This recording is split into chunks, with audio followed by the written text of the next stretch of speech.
Shift our focus to the Taiwan Strait. Yes, tensions have been peaking after China's recent military drills that involved aerial and naval blockades near Taiwan. In the latest development, China has released a fresh set of revised rules for military recruitment in wartime, which are set to come into effect next month. The move is being analyzed as a reflection of China's seriousness to be able to ward off Taiwan in a conflict. This comes after Taiwan President Tsai Ing-wen met with U.S. House Speaker Kevin McCarthy in California, sparking condemnation from China. And joining me now to take this forward is Brahma Chellaney, strategic affairs expert. Mr. Chellaney, thank you so much for being with us. 3 days of intensive simulations around the Taiwanese Strait. How serious is this? How different is this from previous military drills carried out by China?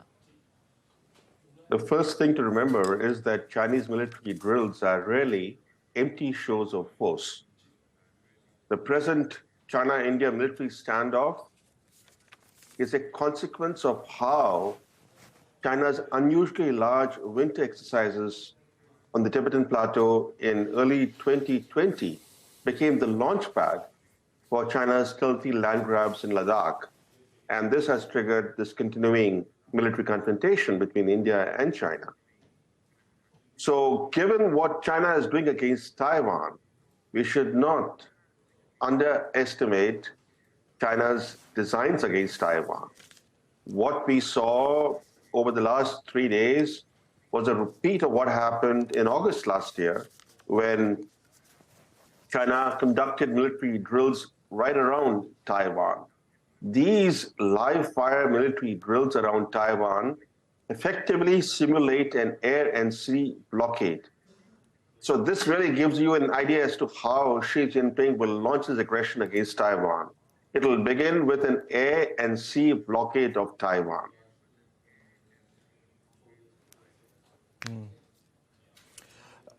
Do you think there is a possibility of an invasion, a blockade, or even a quarantine over Taiwan?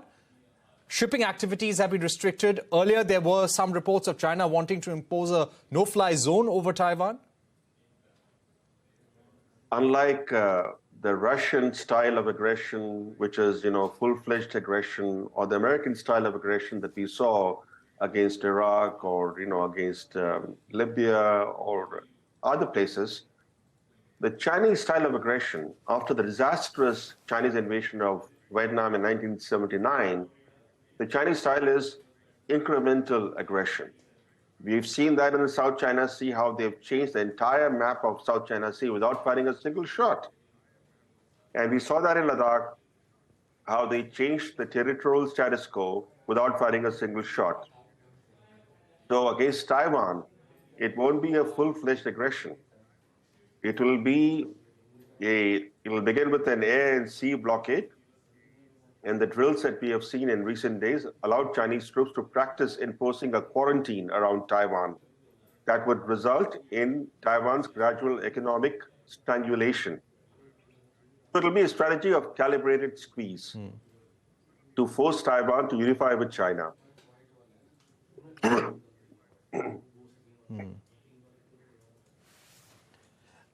Mr. Chellaney, do you think this will also test the U.S. leadership in the region at a time when U.S. leadership, U.S.'s status as a superpower is at test in the Ukraine-Russia war? What happens with Taiwan? And if China is able to impose that blockade or quarantine, and that continues for a few months, do you think that will test U.S. dominance in the region and U.S. role in the region as well? You're absolutely right. In fact, it's a very good question. If Taiwan were to fall to China, it would significantly advance China's hegemonic ambitions in Asia and upend the balance of power in the Indo-Pacific region, not least by enabling China to break out of the so-called first island chain. But more importantly, it will mark the end of America's global preeminence. This will be the final nail in the coffin of America's global preeminence. And yet, ironically, as many American analysts are pointing out, the Biden administration is more focused on helping Ukraine fight Russia rather than deterring China's aggression against Taiwan. Even though the future of American power rests on Taiwan's autonomous status being safeguarded. But there are also important implications for India. If Taiwan falls, the next territory China is likely to covet and target is the Indian state of Arunachal Pradesh. Arunachal is 3 times bigger than Taiwan, and in the name of quote-unquote reunification, China will begin targeting India's Arunachal Pradesh. So India too has a stake in the present status quo in relation to Taiwan. If that status quo is disturbed, it'll have a significant bearing on Asian security, on American security, and on Indian security. Right. What I would also like to ask you, what is India's policy vis-a-vis Taiwan right now, Mr. Chellaney? We have been seeing that for some time in bilateral conversations, India has not been clearly spelling out the one China principle as China wants it. Do you think there is any kind of change in India's strategy vis-a-vis Taiwan? What are our cultural relations or democratic relations with Taiwan as of now? Well, given China's designs on Taiwan and also China's designs on Arunachal Pradesh that we have, in recent days, we have seen how China has stepped up its renaming of places within Indian control. So given those realities, it's become imperative for India to hold consultations with like-minded powers, including Japan, Australia, and the United States, as to how each nation can contribute to Taiwan's security. Of course, America's role is central to Taiwan's autonomous future. A U.S. that fails to prevent Taiwan's subjugation would be widely seen as unable or unwilling to defend any other ally.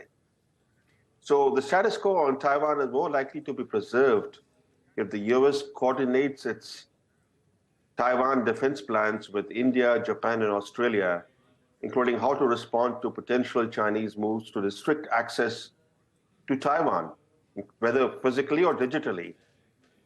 I think the only thing that can deter China from aggression against Taiwan is the expectation that it would incur high concrete costs.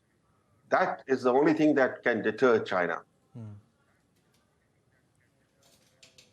Right.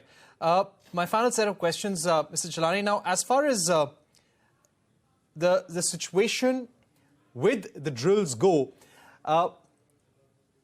do you think Taiwan has the wherewithal to probably make sure that there is no blockade, no quarantine?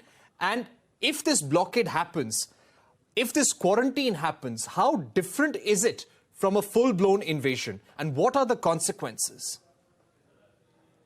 A full-blown invasion would mean that Chinese troops would cross the strait and land on Taiwanese territory. Defense is always easier than offense. Taiwan can wait for such a Chinese invasion and give the invading Chinese forces a bloody nose. But that's not going to be the Chinese way of attacking Taiwan. The Chinese way of attacking Taiwan would be to impose an aerial and sea blockade. To prevent such a blockade, Taiwan by itself doesn't have that capability to prevent China from enforcing a quarantine. So that's where the American role becomes so critical. And once Xi Jinping begins his strategy of slowly strangulating Taiwan, what I call the slow squeeze, once the slow squeeze begins, at what time the US will say this is an act of war that merits America's direct involvement, that will then determine Taiwan's future. If the Americans wait too long, then Taiwan will have no capacity to withstand this kind of indirect attack on its sovereignty and integrity. The fact is, the Taiwanese government has disclosed in recent weeks that Taiwan only has 11 days of gas reserves. So here is a vibrant island democracy, which is also a very wealthy economy, which is very heavily dependent on energy imports, whose reserves will last only some days. And once the Chinese enforce a blockade of Taiwan, the Taiwanese economy will begin to collapse. That's the reason why the Biden administration must take the Chinese threat very seriously. These latest exercises are a reminder to Washington that the Chinese aggression against Taiwan may come sooner than many in Washington expect.